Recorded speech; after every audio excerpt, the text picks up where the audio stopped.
Impeachment na isinampa laban kay VP Sara mukhang sa basurahan nga raw ang punta dahil ang mga susunod na mangyayari posibleng hindi raw nila kayanin. Bakit?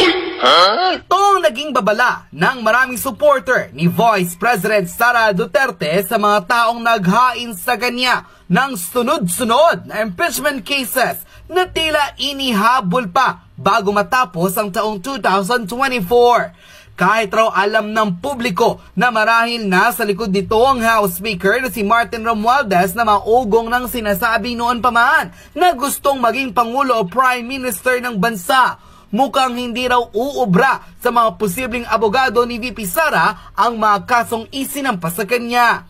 Dahil bukod kay Secretary Panelo at sa kanyang ama at dating mayor ng Davao na si former President Rodrigo Duterte at veteran lawyer na si Representative Rodante Morcaleta, mukhang nakahilera ang mga abogadong handang dumepensa kay VP Sara at patunayang wala siyang ginawang iligal para mapatalsik ito sa pwesto.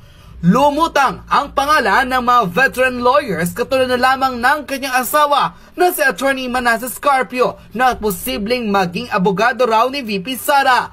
Maging ang top-tier celebrity lawyer na si Attorney Ferdinand Topacio na kilalang miyembro ng Iglesia ni Cristo ay isa sa pininiwalaang defender ni VP Sara noon pa man. Maging ang isa sa mga tinitingalang abogado ng Integrated Bar of the Philippines at ang former Solicitor General na si Jose Calida ay pinaniniwalaang ring posibleng maihilera sa mga abogadong ipagtatanggol ang Vice Presidente laban sa mga impeachment cases na isinampa sa kanya. Magiging exciting nga raw ang January 2025 dahil expected na raw na gugulong ang kaso na pagpapatalsik kay VP Sara sa Kongreso dahil tiyak raw na mapapahiya ang mga kongresistang pilit siyang pinapababa sa kanyang kinauupuan sa higit 10 abogadong willing ipagtanggol ang Vice President na si Sara Duterte. Kilalanin kung sino-sino ang mga veteran lawyers ang handang idepensa si Vice President Sara Duterte laban sa mga impeachment cases na isinampa sa kanya. Bakit mo ako kinukrucify for saying facts? Mukhang mahihirapan nga ang mga kalaban ni VP Sara Duterte na mapatalsik ito sa kanyang pwesto dahil bukod sa isa itong abogado, napapaligiran raw ng legal counsel ang Vice Presidente dahil bukod kay Secretary Panelo, Representative Marcoleta, voluntaryong nagsabi ang kanyang ama si former President na si Rodrigo Duterte na magbibigay siya ng mga dokumento sa Integrated Bar of the Philippines para opisyal siyang maging legal counsel ng anak. Bukod dito, may 10 pang mga veteran lawyers ang handang ipagtanggol si VP Sara laban sa mga impeachment cases na isinampa sa kanya.